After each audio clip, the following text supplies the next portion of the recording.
बिस्मिल्लाहिर्रहमानिर्रहीम। आज के प्रोग्राम के मुंतज़मीन अखिल भारतीय विद्यार्थी परिषद के बड़े एक्टिव मेंबर्स सचिन पाठक साहब, उनकी टीम, ख़वातीन व हज़रात, मेरे यंग दोस्त, आपने हमें यहाँ दावत दी, इसके लिए बहुत बहुत शुक्रिया।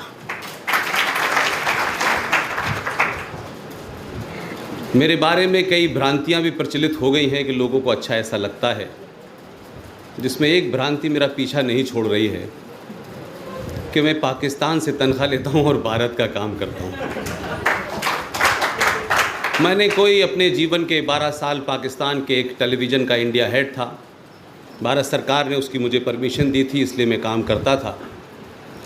लेकिन यकीन मानिए कि जो बात अभी थोड़ी देर पहले RSN सिंह साहब ने कही है कि वकीलों के सिलसिले में, मेरा मानना यह है कि आप वकील हो, सहाफ़ी हो, डॉक्टर हो, गोया कि आप किसी प्रोफेशन में हो, उससे आपके देश प्रेम का कोई संबंध नहीं है। अगर आप नेशनलिस्ट हैं तो वो वकालत में भी नज़र आएगा, वो डॉक्टरी में भी नज़र आएगा, वो सहाफ़त में भी नज़र आएगा, वो इंजीनियरिंग में भी नज़र आएगा, वो डॉक्टर में भी नज़र आएगा। लिहाजा मेरा मानना यह है कि आप कोई प्रोफेशन चुने, उस प्रोफेशन से आपके देशभक्ति मुतासिर नहीं होनी चाहिए, इन्फ्लुएंस नहीं होनी चाहिए। लिहाजा मैं अपनी बात तो रखूँगा, और ख़ास तौर से इस्लाम, कुरान, शरिया, हदीस, ये हिंदुस्तान में आप सुबह से लेकर शाम तक सुनते हैं। टेलीविज़न पे लोग आते हैं, अक्सर मेरी बात से लोग बुरा मान जाते हैं। मैं कहता हूँ कि इस टेलीविज़न में मैंने अक्सर बहुत सारे लोगों को देखा है। आप लोगों को शायद इस बात का इल्म नहीं होगा कि मेरी पैदाइश जो है वो हिंदुस्तान में उत्तर प्रदेश में एक जगह है जिसका नाम है अलीगढ़ मुस्लिम यूनिवर्सिटी अलीगढ़। मैं उसी यूनिवर्सिटी के बीच में पैदा हुआ, वहीं पढ़ा लिखा, और हमारे ज़माने में कुरान मजीद जो था वो कंपलसरी था। अब आप यकीन मानिए कि पूरे 50 लड़कों में अकेला एक हिंदू था, और 44,000 की स्टूडेंट्स के बीच में हमारी एक हिंदू फैमिली थी, और हम वहाँ रहते थे। तो कुछ तो अलीगढ़ यूनिवर्सिटी ने सिखाया, और जो नारे अलीगढ़ यूनिवर्सिटी में सुने मैंने, जो बचपन से मैंने भुगता देखा, एक आवाज़ बहुत आती थी अलीगढ़ के अंदर कि अगर मुसलमानों की आवाज़ को हिंदुस्तान की हुकूमतों ने दबाया तो ये आवाज़ हमारी सरहद पार चली जाएगी। मैं उस वक्त छोटा था, मुझे ये समझ नहीं आता था कि भाई ये सरहद पार कहाँ जाएगी, कौन सी सरहद के पार जाएगी, क्या कहना चाहते हैं। तो जब बड़ा हुआ और सहाफ़त में आया तो कोई 26-27 साल के कैरियर में मुझे उस सरहद का पता चल गया जिधर आवाज़ भेजना चाहते थे हिंदुस्तान के कुछ दानिश्वर मुसलमान। तो मैंने कहा ज़रा जाके देख के आता हूँ वहाँ का क्या हाल है।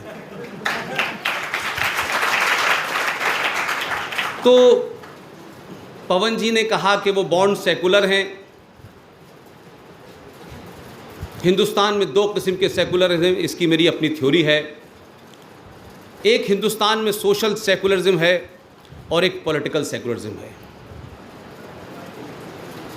सोशल सेकुलरिज्म में आपके पड़ोस में अनीस भाई रह रहे हों, रहमान साहब रह रहे हों, उनके घर में कोई ट्रेजिडी हो जाए, उनके घर में कोई खुशी हो, वो पड़ोसी पहला आदमी होता है उनके यहाँ जाने वाला। लेकिन पॉलिटिकल सेकुलरिज्म क्या है? पॉलिटिकल सेकुलरिज्म की हम बस सूरत शक्ल हिंदुस्तान में देख रहे हैं। इसलिए मुझे ये कहने में कोई न झिझक है कि मैं बॉन्ड कम्युनल हूँ, बॉन्ड कम्युनल हूँ, and I am proud of it. इसलिए कि हमारे देश में एक बड़ी अजीब सी विचारधारा ये है कि अगर पूरा देश का सचिन तेंदुलकर की तारीफ़ कर रहा है तो कुछ लोगों को लगता है करना चाहिए, नहीं हम कहीं पीछे ना रह जाएं, तो कुछ लोग ऐसे ही करते हैं। ऐसे हिंदुस्तान में सेकुलरिज्म की जो दुकानें हैं, हर आदमी को सेकुलर कहलाने का जाने क्यों शौक़ है भाई। मुझे समझ नहीं आता कि हिंदुस्तान की मिट्टी में जो सेकुलरिज्म है वो पूरी दुनिया में मिल ही नहीं सकता कहीं। उसके बावजूद भी हिंदुस्तान में लोगों को सेकुलरिज्म का नकाब क्यों लगाना है, और हर बात शुरू करने से पहले क्यों कहना है कि मैं सेकुलर हूँ, और सेकुलरिज्म की दुहाई क्या दी जाती है कि मेरे अच्छे मुसलमान दोस्त हैं भाई, तो अगर सेकुलरिज्म की दुहाई और डेफिनेशन में दो मुसलमानों से दोस्ती होती तो इस मुसलमान तो इस देश में 20 करोड़ रह रहे हैं और 20 करोड़ 47 में वहाँ जा चुके, तो फिर तो ये मुल्क में कुछ होने नहीं चाहिए था। फिर सवाल यह है कि ये सेकुलरिज्म सेलेक्टिव क्यों है। मैं अपने आप को एक नाराज़, एक एंग्री इंडियन मानता हूँ, और मेरी नाराज़गी जो है वो बुनियादों के ऊपर है, किसी रिटॉरिक्स के ऊपर नहीं है। ज़रा आप सोचिए कि अलीगढ़ यूनिवर्सिटी में जिसके वालिद साहब 1946 से नौकरी कर रहे हों, सारे भाई बहन उसी यूनिवर्सिटी में पैदा हुए हों और पढ़ रहे हों, और यकारक दिल्ली से के आसपास के एक शहर में जो उत्तर प्रदेश में पड़ता है, दादरी, वहाँ कुछ ये खबर आई कि साहब अलीगढ़ यूनिवर्सिटी के कुछ लड़कों को मारपीट हो गई है, बड़ा मारा गया है।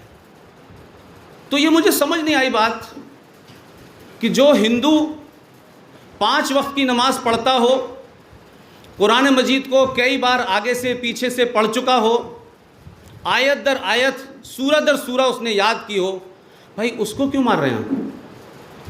अगर दादरी में कुछ लोगों का झगड़ा हो जाता है तो उसका गुस्सा आप अलीगढ़ मुस्लिम यूनिवर्सिटी में एक फैमिली रह रही होती है, उसके घर में घुस के, उसके घर में लूट करके, उसकी बहनों की बेइज्जती करके, उसके बाप की बेइज्जती करके, उन लोगों को मार के आपने जो है अपनी मर्दानगी साबित की। भाई आप 44,000 लोगों के बीच में एक हिंदू परिवार को नहीं झेल पाए, और आप हिंदुस्तान के हर हिंदू से उम्मीद करते हैं कि वो हिंदुस्तान के हर मुसलमान को बचाए, हर मुसलमान के साथ खड़ा हो।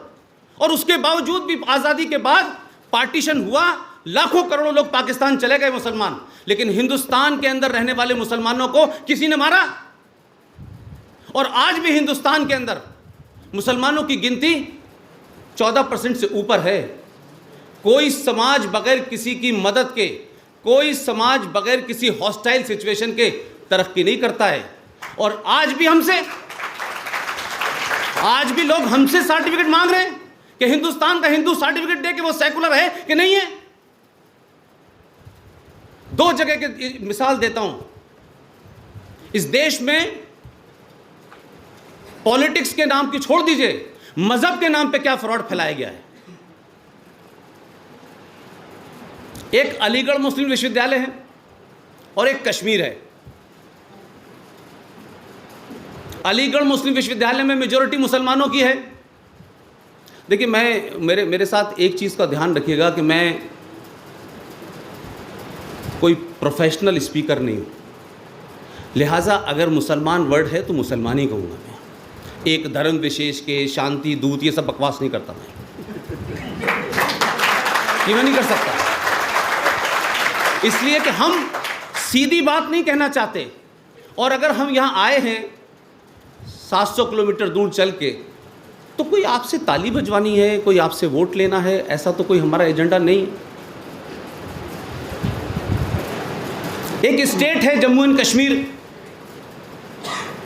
वो इस देश के अंदर मुस्लिम मेजॉरिटी स्टेट है। इसमें कोई कंफ्यूजन तो नहीं है? कोई कंफ्यूजन है? हाँ या ना में जवाब दीजिए। कोई कंफ्यूजन है? और पूरे देश में एक नैरेटिव बहुत दिन से चल रहा है। जिन्ना साहब ने कहा हिंदू मुस्लिम यूनिटी की बात की, और क्या गजब की चीज़ थे जिन्ना साहब, हिंदू मुस्लिम यूनिटी की बात करते रहे और पाकिस्तान बन गया और पाकिस्तान के फादर ऑफ नेशन हो गए। कमाल के लोग थे भाई। हमसे तो यूनिटी की बात मांगी और खुद डिसयूनिटी कर लिया उन्होंने। और इलाहाबाद में आज से मेरा ख्याल है 2 या 3 महीने बाद 25 दिसंबर की एक डेट आप लोगों को याद होगी कि नहीं होगी मैं नहीं जानता। 29 दिसंबर 29 दिसंबर 1930 को इस इलाहाबाद में क्या ऐसा घटा था जो मुझे याद है और आप में से कितने लोगों को याद नहीं है। मुझे क्यों याद है ये? मेरा गुस्सा है, इसलिए मैं उस चीज़ की तह में गया। मेरा गुस्सा है कि मैं उन चीज़ों को तथ्यात्मक तक, लॉजिकल जो जो फैक्चुअल है वो कहना चाहता हूँ। इसी इलाहाबाद के अंदर 29 दिसंबर 1930 को ऑल इंडिया मुस्लिम लीग का 25वां सेशन हुआ था, और उस सेशन को उसकी सदारत कौन कर रहे थे, उसके अध्यक्ष कौन थे, कोई बताए? इसलिए मैं कह रहा हूं कि पवन जी ने जितनी बातें कही हैं वो तो ठीक है।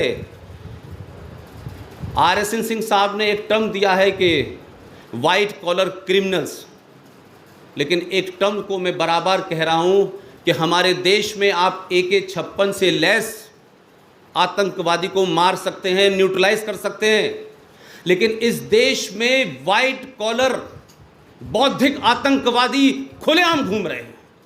ये बौद्धिक आतंकवाद इस देश को सबसे बड़ा खतरा है, और हम उन लोगों को जैसा परोसा गया है उस झूठ और फ्रॉड के नाम पे हम वैसे ही एक्सेप्ट करते हैं। 29 दिसंबर को ऑल इंडिया मुस्लिम लीग का जो यहाँ सेशन हुआ, उस सेशन को उस वक्त मुस्लिम लीग के प्रेसिडेंट बने अल्लामा इकबाल साहब थे। अल्लामा इकबाल साहब का नाम जानते होंगे बहुत सारे लोग, हाँ या ना में बताइए, मुझे रेस्पॉन्सिव आपकी ऑडियंस चाहिए। अल्लामा इकबाल साहब को जानते हैं, क्यों जानते हैं जी? नहीं जानते। चलिए जो जानते हैं वो बताएं क्यों जानते हैं। Please please ma'am please.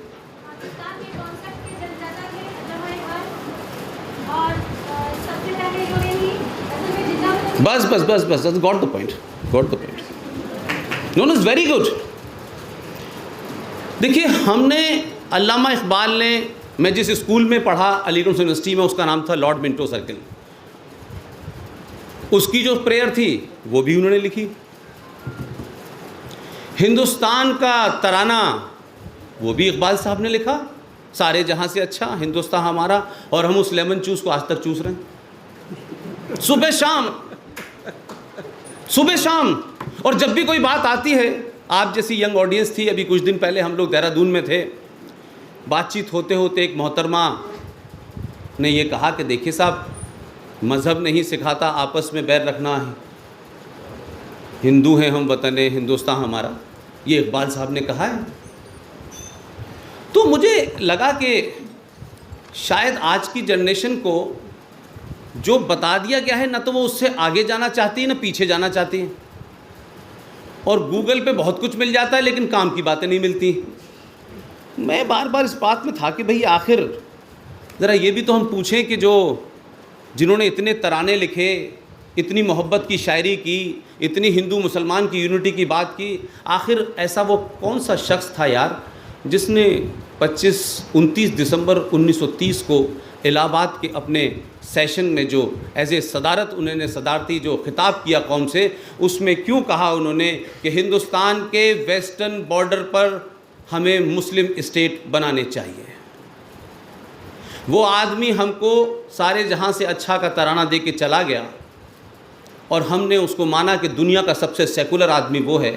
लेकिन कमाल देखिए कि यहाँ बैठी एक मोहतरमा ने बताया, आई एम रियली अप्रिशिएटिंग, मुझे अच्छा लगा कि आपको ये पता है कि उन्होंने एक तराना और भी लिखा था, उस तराने के बारे में नहीं पता लोगों को। उस तराने के बारे में कुछ आइडिया है? उस तराने का नाम है मिल्ली तराना। और मिल्ली तराना क्या था, उसकी 2 लाइन आपको पढ़ देता हूं तो आपको समझ में आ जाएगा कि इकबाल साहब से ज़्यादा सेकुलर कोई था नहीं। और वो मिल्ली तराना ये था भाई, 2 लाइन पढ़ता हूँ उसकी क्योंकि लंबा है। एक तरफ तो वो भारत का तराना लिख के गए और हम सुबह शाम उसको रट रहे, रटना कोई बात नहीं, लेकिन वही मुस्लिम लीग का अध्यक्ष होता है, वो पाकिस्तान की 2 नेशन थ्योरी को अप्रोच करते हैं, वो जिन्ना को मजबूर करते हैं कि वो मुस्लिम लीग को ज्वाइन करें, वो हिंदुस्तान के मुस्लिम डोमिनेटेड एरियाज़ को एक अलग स्टेट बनाना चाहते थे। ये क्यों नहीं बताया गया कि हमारा तराना लिखने वाला इतना सेकुलर था? और उसने जो असली तराना लिखा, क्योंकि 1938 में उनकी मौत हो गई, उन्होंने लिखा चीनो अरब हमारा, हिंदुस्तान हमारा, मुस्लिम हैं हम, वतन है सारा जहां हमारा। अब क्या सेकुलर आदमी था भाई, वो कमाल का सेकुलर था भाई। और फिर पाकिस्तान में वहां के राष्ट्र कवि कहलाए, उनके जन्म को यौम वलादत के रूप में पाकिस्तान में मनाया जाता है। वो सजदे में था तो उसकी हत्या कर दी थी। वो कौन लोग थे जिन्होंने उनके नवासे को कमरे में बंद करके भूखा मार दिया था? वो कौन लोग हैं जो सुबह से लेकर शाम तक किताब कुरान शरीफ हाथ में लेके कहते हैं कि जो मेरे नबी का नहीं है, जो मेरे रसूल का नहीं है, उसका कत्ल वाजिब है। आखिर जो लोग ये कहते हैं, तो ये 20 करोड़ मुसलमान जो सेकुलर हैं, जिनके बारे में बताया जा रहा है, आखिर ऐसे लोगों का गलेवान क्यों नहीं पकड़ते? कि कहां लिखा है कुरान शरीफ में कि भाई जो रसूल को नहीं मानेगा, जो अल्लाह को नहीं मानेगा, जो मोहम्मद को नहीं मानेगा, उसका कत्ल वाजिब है? और अगर लिखा हुआ है तो बताते क्यों नहीं हो कि कौन सी आयत है और कौन सा पारा है वो?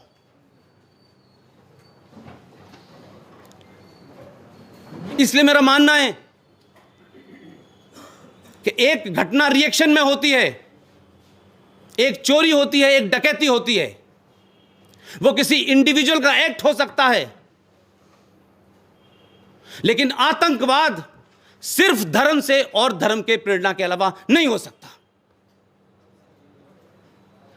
यह बात अलग है कि 9/11 हुआ तो लोगों को लगा कि साहब आतंकवाद है, और जब हम पूरे हिंदुस्तान चिल रहा था कि आतंकवाद है, तो अमेरिका कहता था यह लॉ एंड ऑर्डर की प्रॉब्लम है।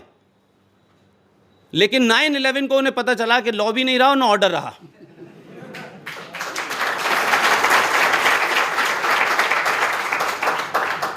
लेकिन वही अमेरिका जो दुनिया की सबसे पुरानी जमहूरियत है, उस घटना के बाद दुनिया की किसी कोर्ट ने, दुनिया के किसी इंटरनेशनल बॉडीज में, चाहे वो यूएनओ हो, नॉन अलाइन हो, इस्लामिक नेशन हो, किसी ने नहीं कहा कि 9/11 किसने किया है, कैसे किया है। अमेरिका ने तय किया कि कुछ मुसलमानों ने किया है, और उनको सबक सिखाने के लिए आपने 3 देशों को ध्वस्त कर दिया। वो लोग हमको बता रहे हैं आतंकवाद की परिभाषा क्या है।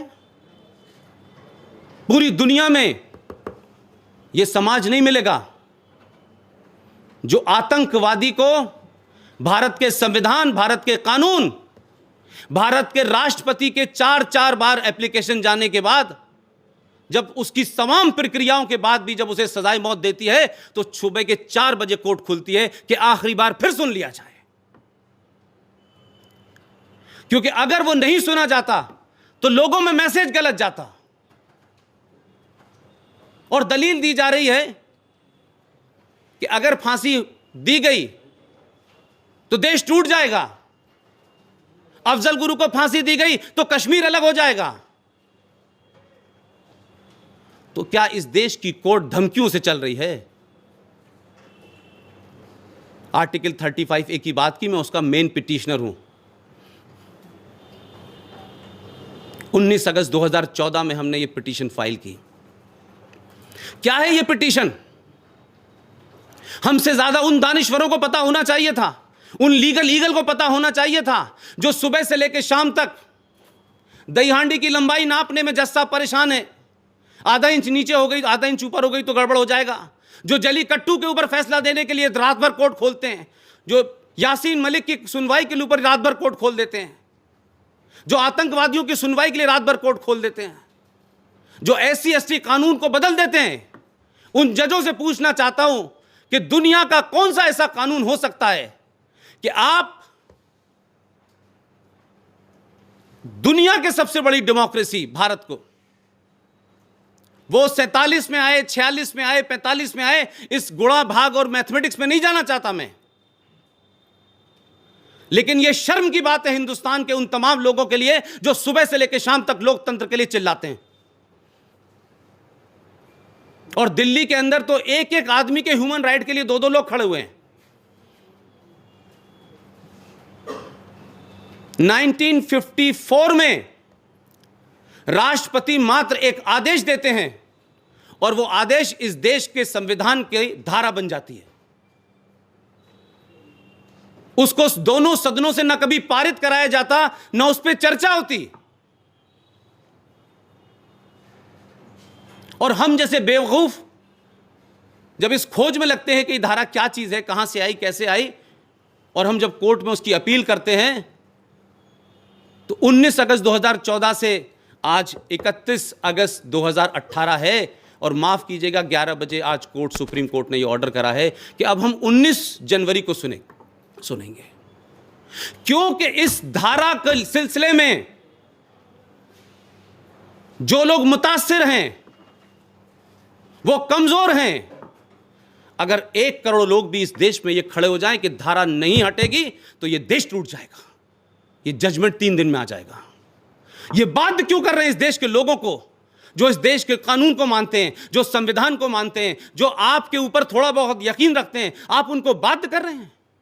हर बार एक एप्लीकेशन आती है जम्मू कश्मीर से और कहा जाता है कि धारा 35A के साथ छेड़छाड़ की गई तो जम्मू कश्मीर में आग लग जाएगी, देश में आग लग जाएगी। ये धमकियां देने वाले कौन लोग हैं, इनका भी जरा सा बायोडाटा आप पता करें कौन लोग हैं। एक साहब का नाम है यासीन मलिक। यासीन मलिक टेलीविजन पे 4 एयरफोर्स के अफसर की हत्या को कबूल कर चुका है, एक FIR नहीं है उसके ऊपर। बिट्टा कराटे श्रीनगर में खुला घूम रहा है, 18 कश्मीरी पंडितों की हत्या का उसके ऊपर केस है, एक FIR नहीं है। मोहतरमा महबूबा मुफ्ती वजीर आला हलफ शपथ लेके संविधान की मुख्यमंत्री बनती है, और मुख्यमंत्री होते हुए सुप्रीम कोर्ट 1954 के उस 35A के ऊपर जब चर्चा कर रही होती है, तो वो कौन सी ताकत होती है, वो कौन सा बल होता है उसमें कि वो मुख्यमंत्री होते हुए कहती है कि जम्मू कश्मीर में अगर आर्टिकल 35A से छेड़छाड़ की गई, मैं फिर बता रहा हूं, ये article 35A Bharatiya Janata party, RSS, विश्व हिंदू परिषद को नहीं तय करना है, ये इस देश की अदलिया को तय करना है, उसको कोर्ट को तय करना है। और वो महबूबा मुफ्ती ये कहने की हिम्मत कहती है कि अगर आर्टिकल 35A से छेड़छाड़ की गई तो जम्मू कश्मीर में भारत का तिरंगा उठाने वाला नहीं मिलेगा। ये हिम्मत कौन देता है उनको, ये कौन लोग हैं? और जब ये बात होती है तो मुझे समझ नहीं आता कि हिंदुस्तान में 19 करोड़ मुसलमान जो सुबह से लेकर शाम तक टेलीविजन के ऊपर हदीस से, शरिया से, मुसलमान से, घुसपैठ के ऊपर, रोहिंग्या के ऊपर, कुरान के ऊपर, तलाक़ बिद्दत के ऊपर, सब पे बोलते हैं, इस पे चुप्पी क्यों होती है उनकी? तो ये मैं नहीं मानने को तैयार हूं कि आप ईमानदार हैं, आप सेलेक्टिव हैं, इसलिए एक झूठ फैला दिया जाता है भगवा आतंकवाद का, तो आप उसको बेचते हैं, पूरे देश में बेचते हैं। लेकिन इस देश में सुबह से लेकर शाम तक जरा गौर करें, टेलीविजनों की डिबेट पे छोटे भाई का पजामा, बड़ा भाई का कुर्ता पहने बड़े मुसलमान आते हैं और इतनी हदीसों के बारे में, इतनी कुरान की आयतों के बारे में बताते हैं, लगता है सारा कुरान इन्हीं को पता है, और जस्टिफाई करते हैं कि दुनिया में आतंकवाद इसलिए है कि अमेरिका जो है वो बहुत जालिम है, और हिंदुस्तान में मुसलमान आतंकवादी अगर बनता है तो कहते हैं देखिए साहब, RSS ने बहुत उसके साथ बुरा किया है, विश्व हिंदू परिषद उसे बहुत बुरा कर रहा है, कांग्रेस ने उसे धोखा दिया है। और अभी अभी एक नई इन्वेंशन निकली है, हफ्ते भर पहले, इस हिंदुस्तान की सबसे पुरानी पार्टी के सदर महामहिम जनाब वैली जनाब राहुल गांधी साहब ने एक बड़ी अच्छी बात कही। उन्होंने कहा कि ये जो पूरी दुनिया में टेररिज्म है, उन्होंने कहा कि अगर वो मोदी जी की तरफ इशारा करके कह रहे थे कि अगर आप इन्हें रोजगार नहीं देंगे तो कोई और दे देगा रोजगार, तो IS रोजगार दे रही है, ब्रदरहुड रोजगार दे रही है, और पाकिस्तान में तो वहां तो 97% मुसलमान है भाई, वहां तो कमाल का इस्लाम है, मुल्क बनाया इस्लाम के नाम पे, राजधानी का नाम रख दिया इस्लामाबाद। लाहौर में एक चौक का नाम है कलमा चौक, इतने चौक बनाए हैं कि कुरान शरीफ और मोहम्मद साहब अगर जिंदा होते डर जाते, उनको पता ही नहीं था कि ऐसा खतरनाक मुल्क बनने वाला ही है। एक मुसलमान कुरान शरीफ को लेकर के लाल चौक मैदान है, जब उसमें भाषण देता है तो उसमें कहता है कि शिया का वाजिबुल कत्ल है,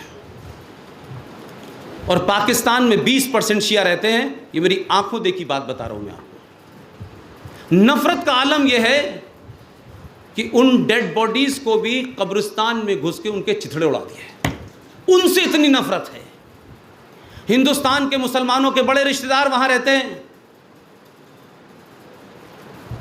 जरा कुछ उनको बताएं कि भाई कुरान में कौन सी आयत है ये, या कुरान शरीफ आपने खुद लिख लिया है, या ज़ियाउल हक साहब लिख के गए हैं। तो भाई मुझे ज़रा ये भी पूछें कि डेनमार्क के अंदर अगर कोई कार्टून बनाता है तो मुझे तो नहीं पता वो कौन लोग हैं भाई। और ये पहली ईजाद मैंने देखी कि जिसकी ना शक्ल है, ना सूरत है, न जिसकी कोई इमेज है, उस पर कुछ लोगों ने कार्टून बना दिया। डेनमार्क में बनाया भाई, आपने दिल्ली में आग क्यों लगाई? आपने लाहौर में लोगों को क्यों मारा? लेकिन वही मुसलमान जो मोहम्मद साहब को चाहते हैं, जो मोहम्मद साहब पे उनका अकीदा है,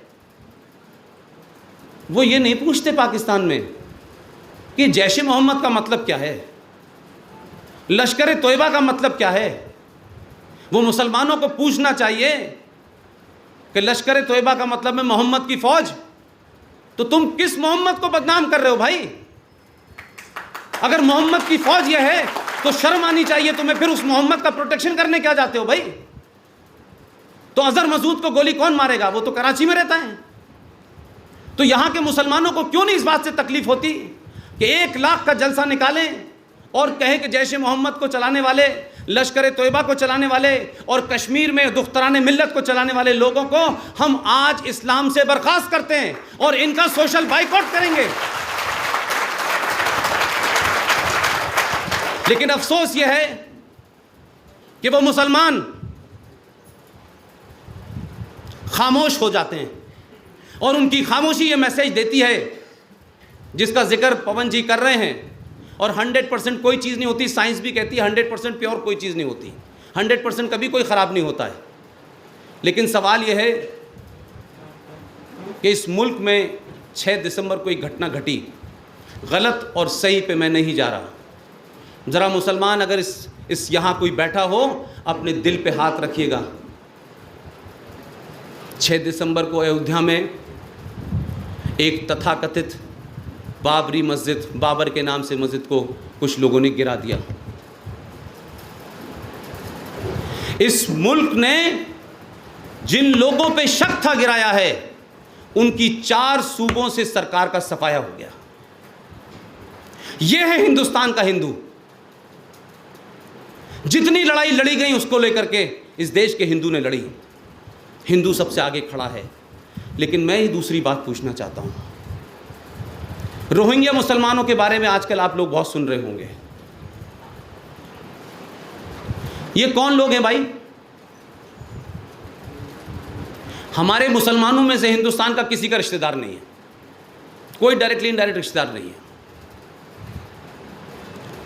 2012 को 6 साल पहले बर्मा के अंदर उनकी लोकल प्रॉब्लम थी। बर्मा में कौन लोग रहते हैं आप जानते हैं? जिनका धर्म ही अहिंसा के ऊपर है। आपने उनको प्रवोक किया, आपने उस मुल्क के अंदर विद्रोह किया, आपने नारे लगाए कि वहां पे सरकार को डिस्टेबलाइज करेंगे। ये अलग बात है कि कुछ लोगों ने जो अहिंसा की कसम खा ली थी, उन्होंने हिंसा का हथियार उठा लिया और आपको इतना मारा कि आप पूरी दुनिया में भागते घूम रहे हैं। और हिंदुस्तान में जब रोहिंग्या मुसलमान आता है तो आप मुझे ज़रा याद करके बताइए, बेईमानी मत कीजिएगा, कि कलकत्ता में क्या जुलूस निकला था, बॉम्बे में आपने आज़ाद मैदान में क्या किया था। आप ज़रा बताएं। अमर जवान ज्योति जो भारत की आर्मी के शौर्य का प्रतीक थी, आज़ाद मैदान की वो तस्वीरें याद कीजिए, किसने तोड़ी थी, किसने जूते मारे थे उसके अंदर। आज़ाद मैदान के अंदर बनी हुई उस आर्मी का उस मॉन्यूमेंट से क्या नफरत थी भाई आपकी? आप बर्मा के मुसलमानों के साथ जो भी कुछ हुआ था रोहिंग्या, उसके लिए आपने आज़ाद मैदान में एक जलसा आपने काबिज किया था भाई। तो आपने वहाँ 5 लोगों को मारा, ओबी वैन में आग लगाई, इस देश ने कुछ नहीं कहा आपसे। लेकिन बंगाल में एक जुलूस निकला और उस जुलूस के नारे को याद कीजिए। इसलिए मैं कहता हूं कि जो खामोश हैं वो खतरनाक हैं, जो बोल रहे हैं कम से कम ये तो पता है कि ये बात कह रहे हैं।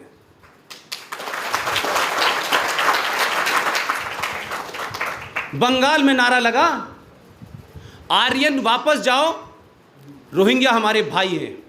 टेलीविजन पे देखिएगा, ये पुष्पेन के पास कोई खास कैमरा नहीं है जिसे पता है। आखिर ये नारा क्यों लगा भाई? ये आर्यन शब्द की बात कहां से आई? और रोहिंग्या से आपकी इतनी क्या प्यार है कि जिसको बसाने के लिए आप पूरे मुल्क को तोड़ने पे तुले हुए हैं? और ये प्यार मुझे उन मुसलमानों का, उन लोगों से नज़र नहीं आता जो हिंदुस्तान के बंटवारे के वक्त इसी ईस्टर्न यूपी से, इसी बलिया से, इसी जौनपुर जैसे जगह से जब गए तो कराची के अंदर एक पूरी कॉलोनी बची हुई है। उस कॉलोनी का नाम है Azamgarh colony, Ballia colony, Aligarh colony, Lucknow colony. वो आज भी बोर्ड लगाए हुए हैं और यहाँ के मुसलमानों के रिश्तेदार हैं। लेकिन कराची के अंदर पिछले 50-60 साल के अंदर, ये ऑन रिकॉर्ड पाकिस्तान का रिकॉर्ड है, ये पुष्पेन का रिकॉर्ड नहीं है, 27,000 मुहाजिर शरणार्थी जो यहां से गए थे उनको तरह तरह से मारा गया। हिंदुस्तान में एक रैली नहीं निकली कि हमारे भाइयों के साथ पाकिस्तान में ये हो रहा है, एक रैली नहीं निकली। लेकिन बर्मा से आने वालों के लिए आप रैली निकालते हैं। इस रैली से मुझे गुस्सा आता है, इस रैली से मेरे अंदर रिएक्शन पैदा होता है कि ये कैसी बात है भाई, कि इस मुल्क की कौन सी चीज की आपको चिंता है? कोई जुलूस निकाला आपने आज तक कि हिंदुस्तान की नदियां जो हैं पॉल्यूटेड है, हम इसको साफ करेंगे? लेकिन बाबरी मस्जिद शहीद हो गई, उसके लिए जान दिए जा रहे हैं, जान दिए जा रहे हैं। बाबर से क्या रिश्ता है भाई आपका? अल्लामा इकबाल तो आपको दे गए थे, ये सारे जहां से अच्छा हिंदुस्तान हमारा, यही आप चला रहे थे। तो भाई उसी अल्लामा इकबाल ने लिखा, राम के लिए जो उसने लिखा कि इमाम हिंद है राम, उस राम को जिसके बारे में जिस इकबाल ने तराना भी दिया और ये भी लिखा और पाकिस्तान भी बना दिया, तो तराना तो अच्छा लग रहा है, लेकिन इमाम हिंद जिसको कह के गया वो, उसकी ज़मीन के ऊपर ही मस्जिद बनाने की ये जिद किस लिए है? ये किस नफरत के तहत है? और कौन लोग हैं जो इसको बनाने पे आमादा हैं कि बाबर की मस्जिद बननी चाहिए लेकिन भगवान राम का मंदिर नहीं बनना चाहिए? ये राजनीतिक विषय नहीं है, और जो लोग राजनीति से कर रहे हैं मेरा उनसे भी कोई सरोकार नहीं है। बताइए, उज्बेकिस्तान से आने वाले बाबर और उसकी मां मंगोल से इस हिंदुस्तान के किसी मुसलमान का कोई रिश्ता है? डायरेक्टली इनडायरेक्टली है। अगर मोहम्मद साहब के नाम की कोई मस्जिद होती, उनसे रिलेटेड कोई मस्जिद होती, उनके दामाद से कोई रिलेटेड मस्जिद होती, उनकी फातिमा बेटी से कोई रिलेटेड होती, तो हम भी लगता कि भाई ठीक है, ये तो मामला है। लेकिन बाबर से हाथ में वास्ता जोड़ करके हिंदुस्तान के 80 करोड़ हिंदुओं को आपने अपना दुश्मन बनाया हुआ है। ये सवाल मुसलमानों को पूछना चाहिए अपने आप से। और मैं तो उस जगह पैदा हुआ हूं जहां इस्लाम नहीं छुपा हुआ। मैंने बड़ी नमाजें पढ़ी हैं। मैं जिस हॉल में रहता था सिंह साहब, बीइंग ए कैप्टन, मुझे वो रूम मिला हुआ था। और हॉकी अलीगढ़ यूनिवर्सिटी का बड़ा पसंदीदा खेल है, तो उसका जो कमरा था वो कमरा भी बड़ा लेविश हुआ करता था, 10-20 कुर्सियाँ होती थी। तो मुझे वहाँ रहना पड़ता था, जबकि मेरा घर यूनिवर्सिटी में ही था। अब मैं एक चीज़ से बड़ा परेशान हो गया। सुबह सुबह तो ठीक था मामला, शाम का अजान हुई नहीं और 15-20 अल्लाह मियाँ की फ़ौज, छोटे भाई का पजामा, बड़े भाई का कुर्ता पहने हुए, टक टक टक टक टक टक। अरे भाई कि बताएं, भाई जनाब आप नमाज़ पढ़ा करिए, आपको नहीं पता मुरादाबाद में मुसलमानों के साथ क्या हो रहा है, मेरठ में बहुत हालात ख़राब हैं। तो मैं 2-3 बार तो मैंने सोचा कि अच्छा चल, मैंने कहा चलिए आ रहा हूँ, नमाज़ पढ़ने आ रहा हूँ। मैंने अपने 2-3 मुसलमान दोस्तों से कहा, मैंने कहा यार अल्लाह मियाँ की फ़ौज से मेरा पीछे छुड़ाओ यार, जब मेरा सोने का टाइम होता है ये मुझे नमाज़ पढ़ाने आ जाते हैं। तो मेरे दोस्तों ने कहा कि ऐसा करते हैं कि कल ही आते हैं, तो हम लोग बैठ जाते हैं। तो वो सब शरारती हमारे बचपन के दोस्त थे। जैसे ही वो आए, मैंने कहा तशरीफ़ रखिए, वो सब बैठ गए। उनको लगा आज तो बैठा लिया, पहले तो दरवाजे से मना करता था ये। उन्होंने जैसे ही शुरू किया तो हमारे 2 मुसलमान भाई बोले, पुष्पेंद्र, हनुमान जी का तुम पाठ कब करोगे, तुम्हारा टाइम हो गया। वो सब उठे चले गए।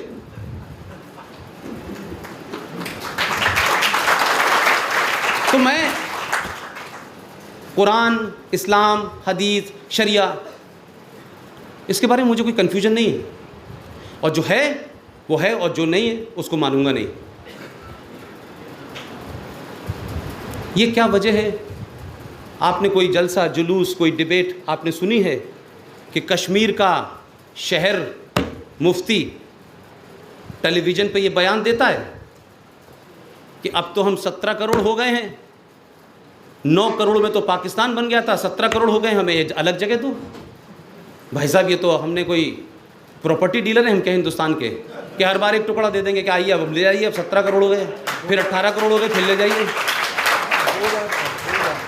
कि टेलीविज़न पे बयान सुनिए, 2 बार गया, लेकिन किस मुसलमान ने कहा कि शहर मुफ्ती को चौराहे पे गोली मार देनी चाहिए? इसकी आवाज़ हिंदुस्तान के मुसलमानों को शक के दायरे में खड़ा करेगी? नहीं मारा। आपकी खामोशी ने मुल्क बंटवा दिया। आप सब जानते थे मुल्क कैसे बटा है, वो अपनी जगह है, लेकिन आप मुझे बताइए कि एक पागल आदमी हो सकता है, उसका एक्ट जस्टिफाई नहीं कर सकता। मैं अक्सर अपनी डिबेट में भी कहता हूं, उसका एक्ट जस्टिफाई नहीं मैं कर सकता,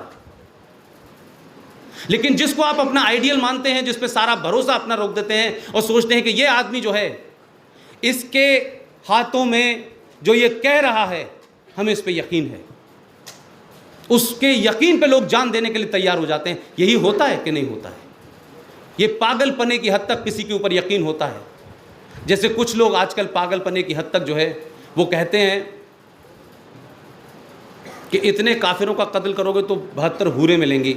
हमें लौट के किसी ने बताया नहीं कि मिली कि नहीं मिली अभी तक। गांधी जी के ऊपर भी इस देश के लोगों का यकीन था कि नहीं था? ऐसे ही इस देश में वो फादर ऑफ नेशन नहीं बने भाई। कुछ तो दीवानगी होगी उनको लेकर के कि जब वो जाते थे नौखली के दंगों में और बैठ जाते थे तो लोग खड़े से अपने हाथ से हथियार छोड़ देते थे और रोने लगते थे।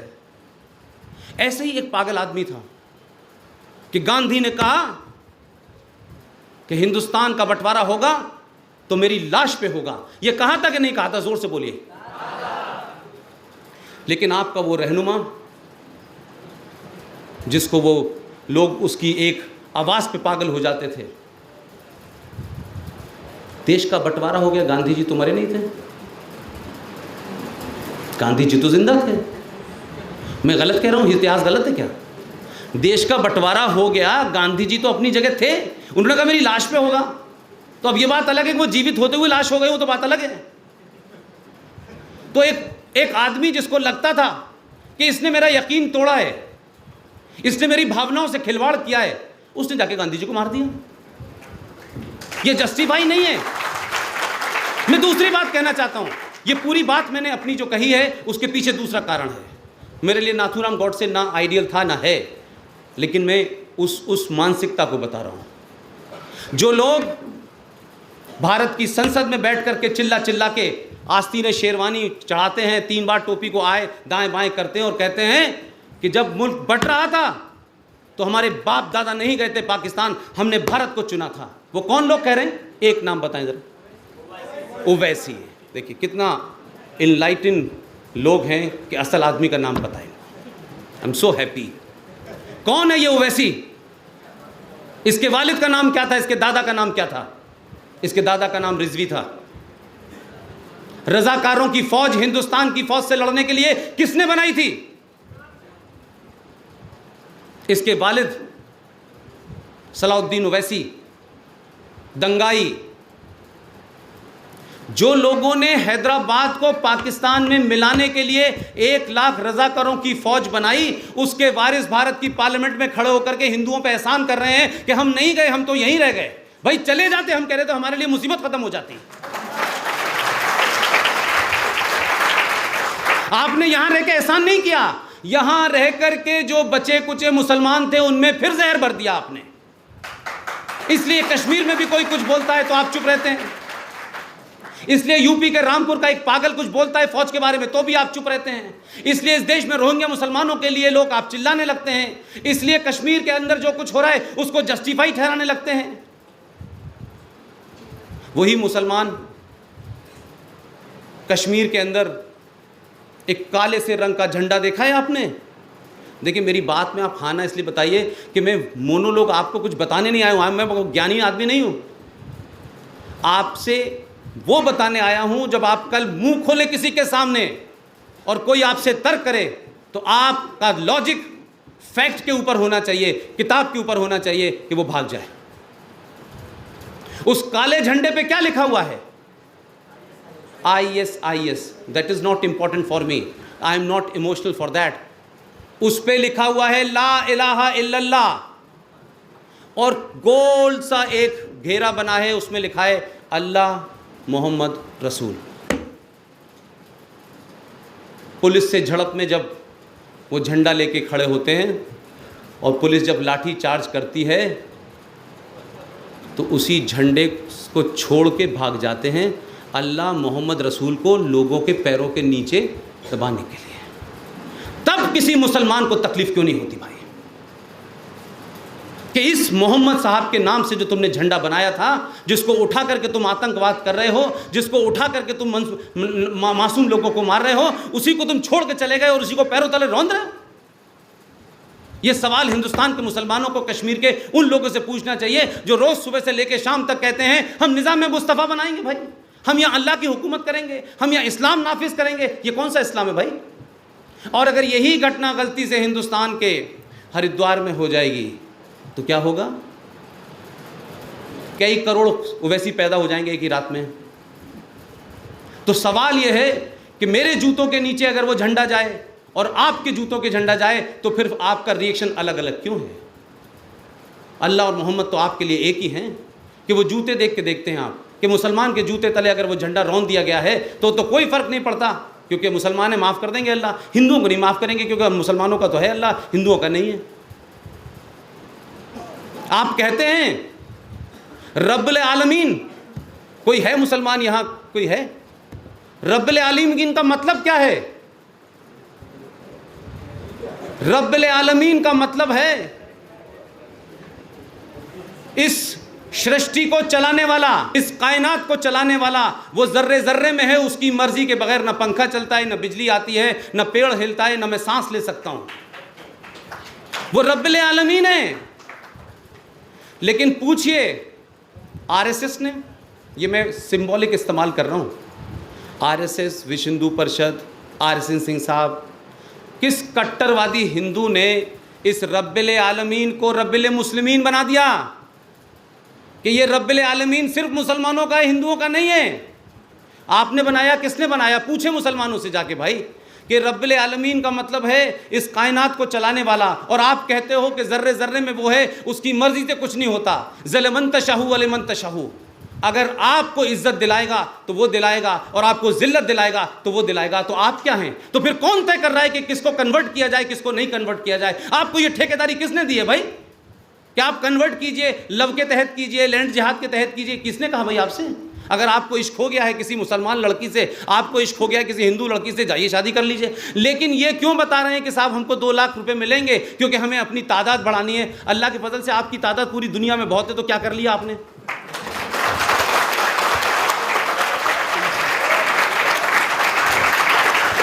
आप बताएं, कुछ बुनियादी सच्चाइयों पे बात करें ना। कितने नोबेल प्राइज जीते आपने? आप सुबह 57 मुल्क हैं हमारे। अरे भाई क्यों डराते हो दिन भर? किसको डरा रहे हो यार? हमारा तो एक ही मुल्क है, तब भी हम नहीं डर रहे। मुकम्मल ईमान नहीं है मुसलमान का हिंदुस्तान के, बिल्कुल मुसल्लत ईमान नहीं है इनका। इन्होंने एक किताबी मजहब को, जिसमें हर सुबह उठने से लेकर रात के सोने तक की हर चीज़ लिखी हुई है, हर बात लिखी हुई है, उसको गलत साबित कर दिया है। हम तो बगैर किताब वाले लोग हैं, हमने तो तब भी कुछ नहीं नकारा। इसलिए इस देश में ठेकेदारी किसने ली हुई है? ये मौलवी साहब ने, मदरसों ने, किसने ली हुई है ठेकेदारी भाई? आप अल्लाह को डायरेक्ट आंसरेबल हैं कि नहीं है? बताएं। आपकी मुसलमान हैं, आपने नमाज पढ़ी नहीं पढ़ी, रोज़ा रखा नहीं पड़ा, इसके लिए पुष्पेन साहब को, अहमद साहब को जवाब नहीं देना है। आप अपने अल्लाह के प्रति डायरेक्ट रिस्पॉन्सिबल हैं, कोई बीच में नहीं है कॉन्ट्रैक्टर। ये जो बड़े घूम रहे हैं पार्लियामेंट से लेके बाहर तक, ये इतने सारे कॉन्ट्रैक्टर हैं कि उनको लगता है कि अल्लाह से बात तो हम ही करा सकते हैं। उन पागलों को नहीं पता कि एक ज़माने एसटीडी होता था, अब डायरेक्ट मोबाइल आ गया है।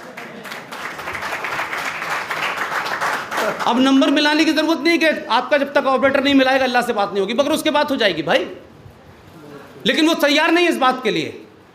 ये कॉन्ट्रैक्ट किलर कौन है इस दिल्ली के अंदर और इस देश में, जो जगह जगह जगह जगह फैलाए हुए हैं, अलग अलग किस्म के तरीके ढूंढते हैं। और क्या ईजाद किया? बोर तो नहीं हो रही मेरी बात से? देखिए, ऐसा होता है कि एक बहुत खूबसूरत आदमी हो तो कुछ लोग उससे इतनी नफ़रत करते हैं कि वो अपनी खूबसूरती नहीं अपनी बढ़ाने की कोशिश करते, अपने आप को और एजुकेट करने की कोशिश नहीं करते, वो ब्लेड से अपना मुंह और काट लेते हैं। आप मुझे बताएं, ज़रा रिकॉर्ड निकाल के देखें, अब तो गूगल है, 57 कंट्रीज़ में से कितने माराडोना पैदा किए आपने? और आप गरीब नहीं है। हिंदुस्तान का मुसलमान तो और हिंदुस्तान का हिंदू तो गरीब है, मानता हूं मैं, लेकिन दिल से हिंदुस्तानी पूरी दुनिया में एक ही मुल्क है जो अमीर है। 27 देशों के रिफ्यूजीज इस मुल्क में रह रहे हैं। इस मुल्क में उन लोगों को भी नागरिकता मिल जाती है जिन्होंने अपनी फॉरेन पॉलिसी का हिस्सा बना रखा है, जिसको अभी पवन जी कह रहे थे, bleed India with 1000 cuts. Bharat को 1000 जख्म दो जो लगातार रिश्ते रहें। और ये हिंदुस्तान में जो कुछ रोज़ होता है, कभी रोहिंग्या के नाम पे होता है, कभी बांग्लादेशियों के नाम पे होता है, कभी गाय के नाम पे होता है, कभी कश्मीर में होता है, कभी अलीगढ़ यूनिवर्सिटी में होता है, ये उसी ब्लीड इंडिया का हिस्सा है। कोई मैराडोना मेसी नहीं मुझे लगता कि आपने पैदा किया। पाकिस्तान में पहला Nobel prize winner Abdul Salam, उसको एक यूरोपियन आदमी के साथ मिलकर ज्वाइंट मिला। महान कौम है ये, महान लोग हैं भाई। अब्दुल सलाम अलीगढ़ यूनिवर्सिटी आए, मैं बहुत छोटा था, मेरे वालिद साहब वहाँ थे, तो ये शौक़ हुआ कि भाई किसी नोबेल लॉरेट को देखा जाए कैसा लगता है, क्योंकि टीवी भी नहीं था उस ज़माने। तो मैंने उनसे हाथ मिलाया, बहुत छोटा था मैं, 74 और 75 की बात होगी, मैं मुश्किल से तीसरी चौथी क्लास में पढ़ रहा था। मुझे अभी तक उस अब्दुल सलाम से हाथ मिलाने का शर्फ हासिल है और ये गर्व की बात है कि एक नोबेल लॉरेट से मैंने हाथ मिलाया। लेकिन आपको पता है, इस्लाम के नाम से बने हुआ मुल्क, कभी बाघा बॉर्डर आप लोगों ने देखा है? कुछ लोग गए हैं बाघा बॉर्डर, गए हैं ना? मैं इसी बाघा बॉर्डर से 12 साल पाकिस्तान जाता रहा हूँ। पाकिस्तान के बाघा बॉर्डर का जो साइड है उसे कहते हैं बाब आज़ादी, और उस पर जिन्ना साहब की बीच में तस्वीर लगी हुई है और गेट के एक तरफ लिखा हुआ है ला इलाहा, नहीं, पाकिस्तान का मतलब क्या, बीच में जिन्ना साहब और आगे लिखा है ला इलाहा, पाकिस्तान का मतलब क्या, ला इलाहा इल्लल्लाह। और पाकिस्तान में घुसने के बाद लगता है कि ला इलाहा इल्लल्लाह तो यहाँ है ही नहीं, कहीं दूर दूर तक नहीं है। उस पाकिस्तान ने उस आदमी को, जिसका नाम अब्दुल सलाम था, क्योंकि वो मुसलमान तो था लेकिन शिया और सुन्नी के अलावा कुछ तीसरी चीज़ था, वो बस कादियानी और अहमदिया, एक अहमदिया था। ये अहमदिया कोई यहाँ संघ कार्यालय में नहीं पैदा हुआ है। ये बात में इसलिए हॉन्ट कर रहा हूं कि इस देश में हर गलत बात के लिए लोगों के ऊपर आप कंधे पे बात रख देंगे तो असली मुजरिम को नहीं पकड़ा जाएगा। क्योंकि वो अहमदिया था, तो जिन लोगों ने इस्लाम के नाम पे मुल्क बनाया था, उन लोगों ने कहा ये उस अहमदिया को कॉन्स्टिट्यूशनली आपने गैर मुस्लिम घोषित कर दिया, और उस महान आदमी को आपने, जिसको दुनिया ने नवाजा कि चलो आधा ही सही, किसी के साथ ज्वाइंट ही सही, उस आदमी को ये किया आपने कि कहा कि मुल्क छोड़ दो, हमें आधा नोबेल प्राइज़ हमें जो है पसंद नहीं है। वो मुल्क छोड़ के चला गया, कनाडा में रहने लगा, उसके ख़ानदान को तड़पाया गया, उसको टॉर्चर किया गया और वहाँ उसकी मौत हो गई। ये है पाकिस्तान और ये है इस्लाम की सूरत, जिसको आप अहमदिया के नाम से, आगा खानी के नाम से, कहाँ लिखा है भाई? कौन से कुरान शरीफ की आयत में लिखा हुआ है कि ये कादियानी है, ये अहमदिया है, ये फलाना है और इन सब का ठेका सुन्नियों के पास ही है? ये कहाँ लिखा है? लेकिन आप पूरे इस्लामिक वर्ल्ड में झूठ बोल रहे हैं। इसी झूठ के चलते आप 11 साल तक ईरान और इराक की जंग हुई, कोई नहीं रोकने वाला आया। लेकिन इस पाकिस्तान ने एक काम बड़ा किया है और वो फख्र से कहता है कि ये हमारी ईजाद है और हम ही ईजाद कर सकते हैं। पूरे इस्लामिक वर्ल्ड ने उसको कहा कि आप मुसलमानों के ठेकेदार हैं, आप बड़ा काम कर रहे हैं, आपकी वजह से पूरी दुनिया का यहूदी और हिंदू डरा हुआ है, तो आपने फंड कर दिया और वो चोरी से किस तरीके से कोरिया और चाइना से आपने बम बना लिया। तो यहाँ तक भी चलो ठीक थी, अच्छा काम किया, चोरी से ही किया, न्यूक्लियर पावर हो गए। लेकिन आप मुझे बताइए, पाकिस्तान ने एक चीज़ ईजाद की जिसके बारे में RSN सिंह साहब बहुत मुझसे कहते हैं कि इस काम के लिए तो नोबेल प्राइज़ मिलना चाहिए। बम नहीं बना पाए, AK-47 नहीं बना पाए, AK-56 नहीं बना पाए, बेवले स्कॉट नहीं बना पाए। आपने कहा हम 10 साल के मासूम बच्चे के जिस्म पर बम गोली बांध देंगे और वो जाएगा और उसका नाम है फिदाइन स्क्वाड, वो फट जाएगा और लोग मर जाएंगे। आपने फिदाइन बनाया, वाह वाह वाह, अद्भुत। 70 साल की आपकी तारीख के अंदर आपने मासूम बच्चों के ऊपर 3,500 रुपए की बेल्ट बांधी और उसका बटन अपने पास रखा और आगे भेज दिया, बेटा जाओ अल्लाह की राह में। मस्जिदों से नारे लगे। चमन बॉर्डर पे एक बड़ी मस्जिद है, वहाँ क्या अजान दी जाती थी, आहा, लगता था कि इस्लाम इतना ख़तरनाक होता है, इतना डरावना होता है। लेकिन मैं तो इस्लाम यूनिवर्सिटी में सीख के गया था, इसलिए मुझे डर नहीं लगा। वहाँ बच्चों को नमाज पढ़ाई जा रही है और फिर कहा जा रहा है कि आज हमारे बीच में इरफान शेख वल्द फलाने फला जगह के रहने वाले आज अल्लाह की राह में खुदकश हमला करने के लिए जा रहे हैं, आमीन। और उसको गर्दन पे बिठा के गेंदे की माला पहना करके उसको 3,500 पाकिस्तान की करेंसी में एक बेल्ट आती है जिसको आप कहते हैं सुसाइड बॉम्बर, वो आपने भेज दिया। उस बच्चे को पता ही नहीं है, क्योंकि उससे पहले उसने बेचारे ने कपड़े ही नहीं पहने थे, उसको पहना के आपने शर्ट पहना दी। वो जा रहा है और जहाँ वो पहुँचा और जहाँ उन्हें लगा कि यह इस्लाम के दुश्मन है, आपने रिमोट दबाया, धड़ गया, वो मर गया। आपने यही ईजाद किया है। इस पे शर्म नहीं आती मुसलमानों को कि अल्लाह की बनाई मखलूक के साथ आप ये कर रहे हैं और मुसलमान लोग के साथ कर रहे हैं। आप 2-4 यहूदियों को 2-4 हिंदुओं को बेल्ट पहना के देते तो आपको तसल्ली होती कि चलो कुछ काफिर निबट गए, वो भी नहीं कर पा रहे आप अपने ही लोगों को कर रहे हैं। इस पे हिंदुस्तान का, पूरी दुनिया की मुस्लिम बिरादरी का मुंह क्यों नहीं खुलता भाई? इस पे जुमे की नमाज में खुतबा क्यों नहीं देते? लेकिन जुमे की नमाज में खुतबा तो ये होगा कि RSS आ गई है, अब देखिए हमको संभल के रहना है और मस्जिदों में ध्यान रखिए।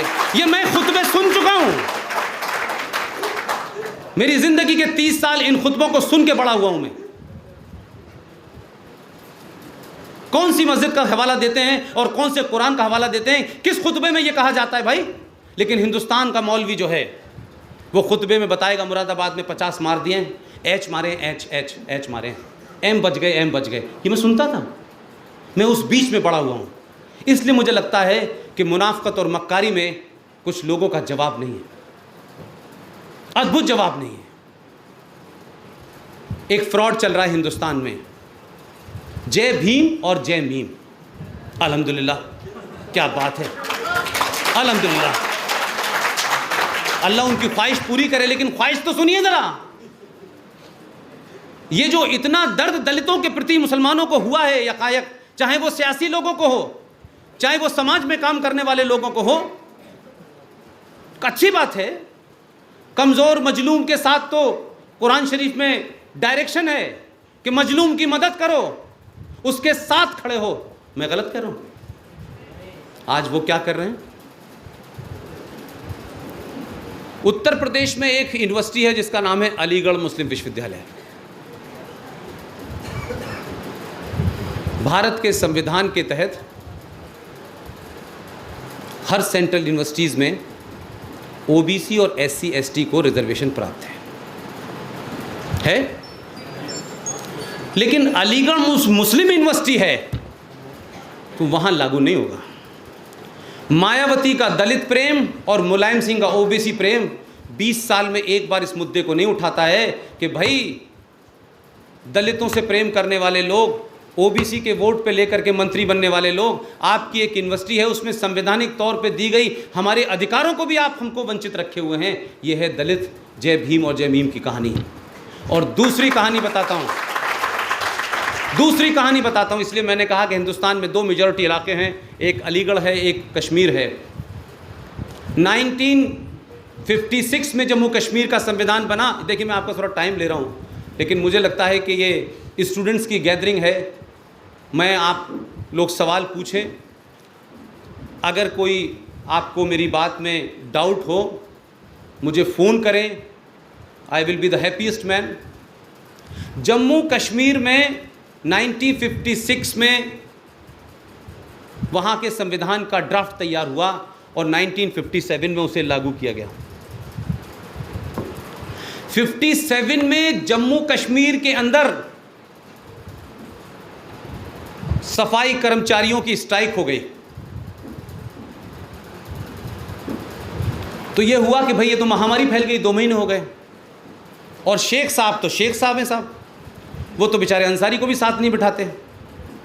तो उनको लगा कि उनके किए कराए पे कौन पानी डालेगा।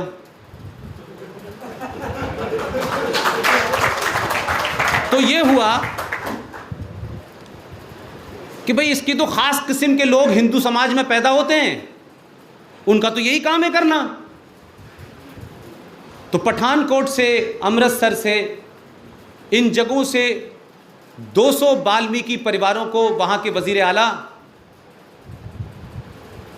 गुलाम मीर बख्श साहब ने बुलाया। और वो उस ज़माने 57 के संविधान के हिसाब से जम्मू कश्मीर में चीफ मिनिस्टर नहीं होता था, वज़ीर आला नहीं होता था, वज़ीर आज़म होता था। वो वज़ीर आज़म थे कश्मीर के। उन्होंने कहा कि आप आइए और हमारी गंदगी साफ़ करिए, क्योंकि हम तो गंदगी करने के लिए पैदा हुए हैं, साफ़ करने के लिए नहीं हुए। और उन लोग बेचारे गरीब लोग, 1957 में क्या स्थिति देश की रही होगी, जब आज इतनी मारामारी है। तो 57 में किसको पता था। और 57 में तो ये जो अच्छे अच्छे बाथरूम बनने लगे हैं जिसके ऐड टेलीविज़न पे आते हैं, वो तो हुए ही नहीं करते थे। और उस वक़्त के ऐसे थे कि उनके ऐड नहीं आ सकते थे। तो आप यकीन मानिए कि उनसे कहा गया कि आप आइए, हम आपको जम्मू कश्मीर की नागरिकता देंगे और आपको नौकरी देंगे। वो 200 परिवारों ने 3 महीने में शेख साहब की गंदगी साफ़ कर दी और जम्मू कश्मीर जो है वो चमचमाता हो गया, श्रीनगर साफ़ सुथरा हो गया। मैं इसलिए कह रहा हूं कि ये कोई और करता तो मुझे अफसोस नहीं होता। ये धोखा, ये मक्कारी, ये चीटिंग, ये दोगलापन अगर कोई और करता तो शायद मुझे इसलिए दुख नहीं होता कि ये वो कौम कर रही है जो ये कहती है कि एक ही सफ में खड़े हो गए अहमद अयाज, ना कोई बंदा रहा ना बंदा नवाज। जो ये कहता है कि जो जितनी भी अल्लाह की मखलूक है उसका ना कोई नीचे है, ना कोई ऊपर है, ना गरीब है, ना छोटा है, ना बड़ा है। जो ये मैसेज देता है इस्लाम, उसके मानने वालों ने मालूम है क्या किया? इस देश के लोगों को थर्रा जाएंगे आप लोग। ये देश के लोग, ये जो पकड़े गए हैं नक्सल, जिनको बड़ी चिंता है कि गढ़चिरौली के अंदर, छत्तीसगढ़ के अंदर उन्हें अधिकार नहीं मिल रहे, उनकी लड़ाई लड़ रहे हैं। ये अंबेडकर के वारिस रोज़ लड़ाई लड़ रहे हैं, ये मायावती रोज़ लड़ाई लड़ रही है। लेकिन आपको पता है उनके साथ क्या किया गया? उनके साथ वो किया गया कि उनको बेचारों को भी नहीं पता था, क्योंकि इतने शायद वो भी बेचारे एजुकेटेड नहीं थे, उनको भी ज्ञान नहीं रहा होगा कैसे हालात रहे होंगे। 15 साल पहले हम जैसे बेवकूफ़ों ने एक रिसर्च कर डाली।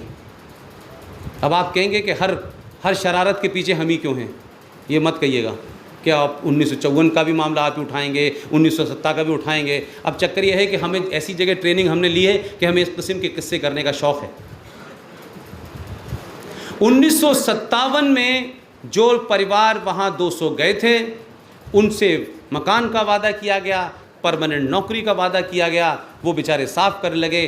15 साल पहले हमको ये पता चला कि वो जो उस ज़माने के वज़ीर आज़म मीर साहब थे, वो संविधान में क्या लिख के गए हैं कि मैं समझता हूँ कि हिंदुस्तान के अगर किसी आदमी में भर बराबर भी कोई शराफत है, जर्रा भर बराबर भी कोई अगर उसमें ईमानदारी है और मॉरलिटी है, तो 4 बार अपने मुंह पे झापड़ मारे और दीवार में सर मारे। लेकिन ये बेहयाई के ऊपर कोई नहीं टेलीविजन पे बोल रहा, कोई बोलना नहीं चाहता। आपने संविधान में जम्मू कश्मीर के ये लिख के चले गए कि ये 200 परिवार जो लोग हैं, इन 200 परिवार के बच्चे पैदा होंगे, उनके बच्चे पैदा होंगे, उनके बच्चे पैदा होंगे, और ये सिलसिला चलता रहेगा। इनको जम्मू कश्मीर की सरकार सिर्फ भंगी की नौकरी देगी और कोई नौकरी नहीं दे सकती। इस पे शर्म नहीं आती इस देश को? उन लोगों को नहीं आती जो निजाम मुस्तफा की बात करते हैं, इस्लाम की बात करते हैं, कि ये कौन सा इस्लाम है भाई? कौन लोग हैं जो मूसा और ये दुजाना जो गोली चला रहे हैं और कह रहे हैं हम इस्लाम की हुकूमत नाफिज करेंगे? ये बदनुमा चेहरा है आपके इस्लाम का, ये बदनुमा चेहरा है आपके निजाम मुस्तफा का, कि आप एक नस्ल को कहते हैं संवैधानिक तौर के ऊपर कि आप पैदा होंगे तो आपका बच्चा दलित भंगी की नौकरी कर सकता है सिर्फ जम्मू कश्मीर के अंदर, और कुछ नहीं नौकरी कर सकता। कोई हो सकता है जिनको दलितों की बहुत चिंता है, जिनको जय भीम और जय मीम का प्रेम है, वो कश्मीर में जाके कहां मर जाता है? ये पता था आपको? ये नहीं पता था। पूछिए मायावती से जाकर के, इतने लोग हैं कि आज उनके 2.5 लाख लोग हैं और उन्हीं के परिवार से एक बच्ची, जरा सोचिए, स्वीपर की बच्ची उसी जम्मू कश्मीर को छोड़ के आई, उसका परिवार वहीं रह रहा है, बाहर आई, डॉक्टर बनी और उसने हिंदुस्तान के एक बड़े अखबार में इंटरव्यू दिया और कहा व्हाट इज़ माई फॉल्ट। मेरे पैदा होने से पहले ही तय कर दिया मुसलमानों ने, मेरे पैदा होने से पहले ही तय कर दिया इस जम्मू कश्मीर की हुकूमत ने कि तुम सिर्फ भंगी का वर्ड लिखा हुआ है, आज शायद अनपार्लियामेंट्री हो गया हो, अनकॉन्स्टिट्यूशनल हो गया हो, उसमें शब्द लिखा हुआ है कि आप सिर्फ भंगी बन सकते हैं, कोई जम्मू कश्मीर में दूसरी नौकरी आपको नहीं मिलेगी। ये कौन सा जय भीम और जय मीम की बात है? जो लोग बड़े अमन चैन की बात करते हैं, जय भीम की बात करते हैं, ह्यूमन, उनको इस पे अपने आप को जलालत नहीं महसूस होती? ये देश इसके ऊपर नहीं खोलता। लेकिन अगर गलती से किसी हिस्से में हिंदुस्तान के किसी मुसलमान के साथ में कोई ऊंच नीच हो जाए तो पूरी हुकूमत और पूरा आधी सोसाइटी शर्मसार हो जाती है। ये फ़र्क है हिंदुस्तान की तासीर में। मेरा इसलिए गुस्सा है, मेरा कोई ख़ानदानी झगड़ा नहीं है मुसलमानों से, लेकिन ये पाखंड, ये मुनाफ़क़त, ये मक्कारी, ये डराना, कुरान मजीद इस्लाम में लिखा है। ज़रा भाई मुझे बताएं कि इस्लाम में लिखा हुआ था, आप लोगों ने अभी एक बहस सुनी होगी, बड़ी चर्चा में है, पता नहीं कितने लोग आपको बताते हैं, कितने नहीं बताते हैं। एक तलाक़ का मामला है, तलाक़ हलाला का मामला है। पता है आप लोगों को? क्या जानते हैं भाई, क्या जानते हैं? ये कहाँ कुरान में लिखा हुआ है? और सवाल ये है कि हमारी ट्रेजेडी तो देखिए, मैं दूसरी बात कर, हमारी ट्रेजेडी तो देखिए कि हम मुसलमानों से कह रहे हैं कहाँ लिखा हुआ है, और वो आपसे कह रहे हैं आपको पता है। यानी जो बात उन्हें बतानी चाहिए थी वो मैं बता रहा हूं उनको। ये तलाक़ बिद्दत क्या है? ये हलाला क्या चीज़ है भाई? ये निकाह मुता क्या चीज़ है? इसका क्या लीगल मतलब है? और भारत की सुप्रीम कोर्ट, भगवान राम का मंदिर कहाँ था, नहीं था, कैसे था, कैसे होना चाहिए, इस पे विवाद है। लेकिन 3 तलाक़ की सुनवाई कर, पवन जी मेरी बात अच्छी लग रही है आपको?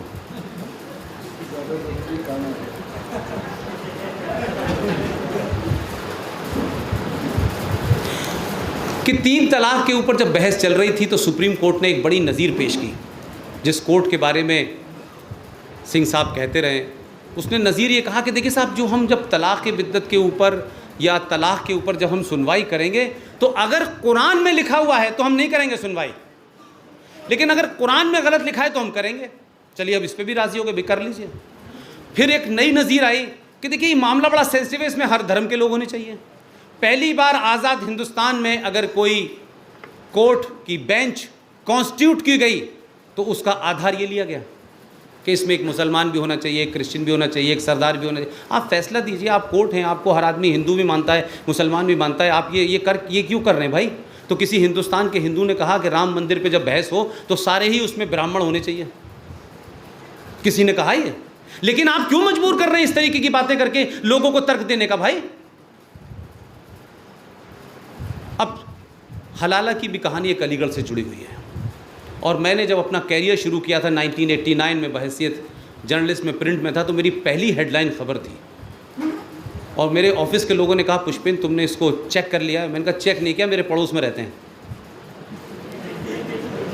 प्रोफेसर साहब, नाम मत पूछिएगा, ये थोड़ा सा उनका बेटा हमारा दोस्त है। प्रोफेसर साहब थे, एक लड़के को रिसर्च करा रहे थे, ये अलीगढ़ यूनिवर्सिटी के हैं, और साइंस केमिस्ट्री में प्रोफेसर थे। और दूसरी बात बता दूं, मैं जमात इस्लामी के थे।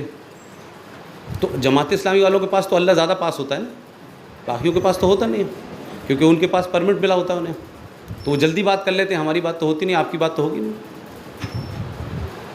उन्होंने अपने रिसर्च स्कॉलर, हम जब यूनिवर्सिटी में थे तो हम देखते थे रिसर्च स्कॉलर बेचारा एक ही काम करता है कि जब उसका सुपरवाइज़र सुबह घर से चलता है तो उसकी साइकिल निकाल के बाहर खड़ी कर देता है। हमारे दौर में तो यही होता था, शायद बदल गया हो।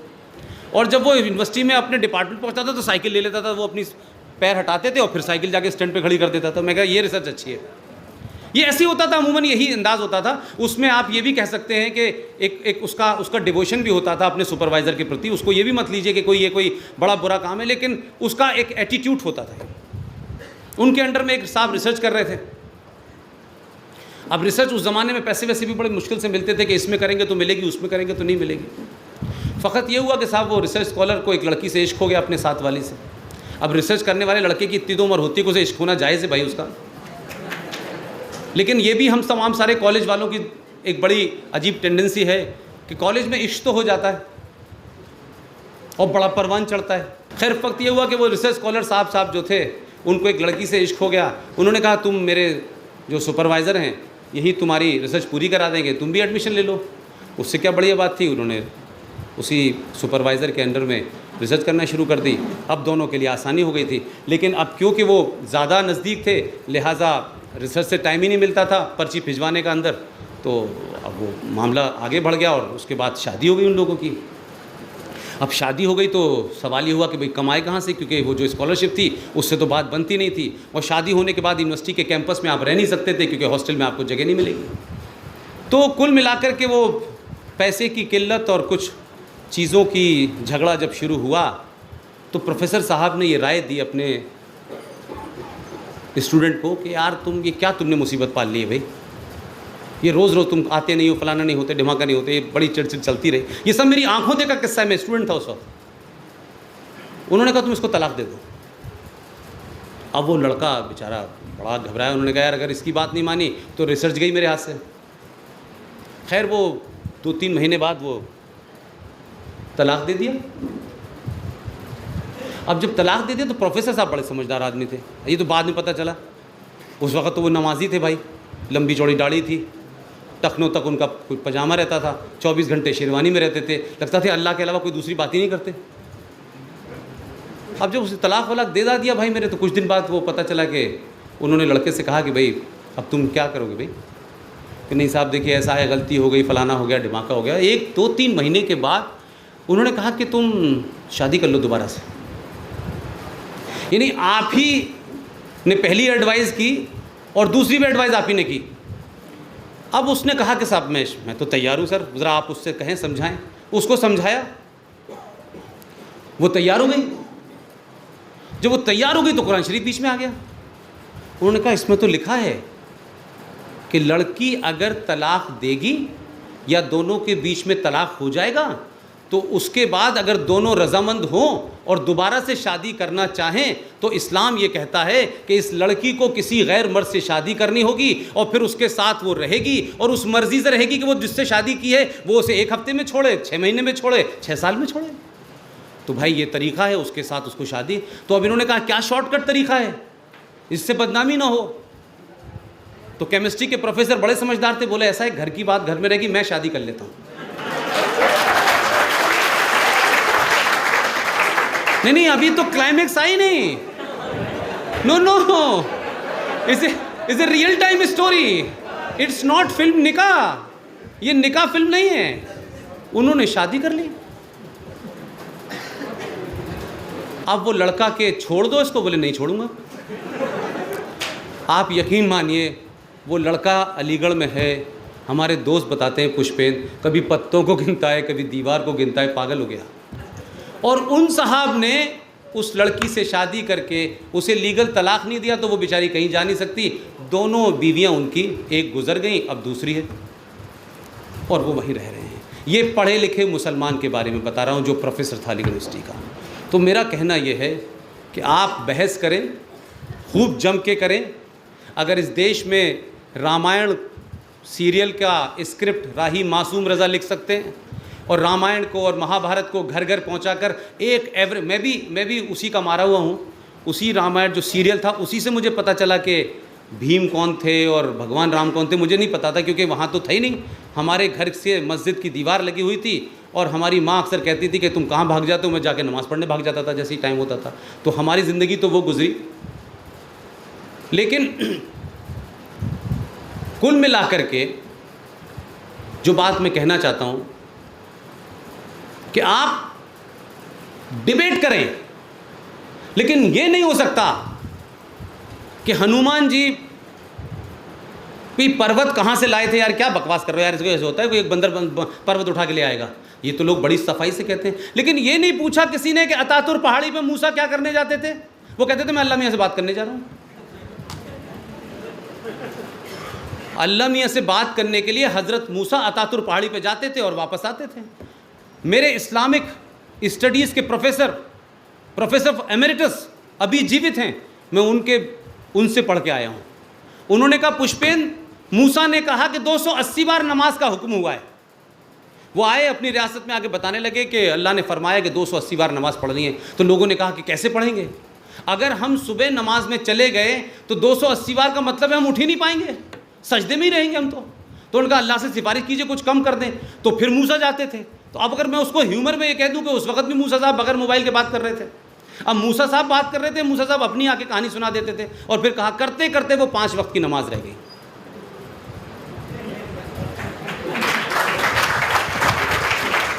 नमाज पढ़ें। और हिंदुस्तान में नमाज का मतलब जानते हैं आप क्या होता है? ये संस्कृत का शब्द है, किसी को अपने सामने उसके सामने सरेंडर कर देना, ये संस्कृत का शब्द है। पूरे इस्लामिक वर्ल्ड में नमाज को सलाह कहते हैं। I am right? यस।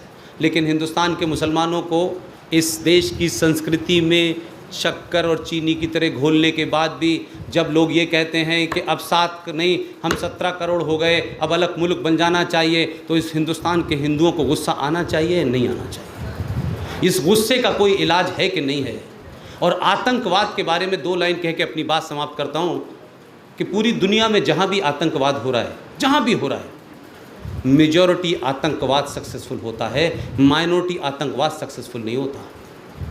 अगर पंजाब में आतंकवाद सक्सेसफुल हुआ था इसलिए कि वहाँ मेजॉरिटी सिखों की थी। अगर कश्मीर में आतंकवाद रोज़ सक्सेसफुल होता है तो इसलिए कि वहाँ मुसलमानों की वो है। लेकिन अगर इस देश के उन लोगों को जो 800 साल गुलाम रहे, जिनके बारे में कहा जाता है ये कावड़ हैं, ये कायर लोग हैं, ये बेहया लोग हैं, कुछ भी कर लो हिंदू रिएक्ट नहीं करता। लेकिन माफ़ कीजिएगा, अगर आप दीवार पे जा कर के उसको टिका देंगे, अगर आप उसको बैक टू द वॉल करेंगे, तो 2012 में जो बर्मा में हुआ है वो हिंदुस्तान में ना हो जाए। इस डर के साथ अपने साथियों को समझाइए कि इस्लाम का प्रचार करें, मोहम्मद साहब का प्रचार करें, लेकिन खुदा के वास्ते इस हिंदुस्तान की मेजॉरिटी को उस दूर तक मत धकेलिए कि वो रिएक्ट करना शुरू कर दे। और ये रिएक्शन के बाद फिर ना कोई जैसे मोहम्मद होगा, ना हरकुल अंसार होगा, ना दुख्तरान मिल्लत होगी, फिर अल्लाह जाने क्या होगा। बहुत बहुत शुक्रिया। खुदा हाफ़िज़।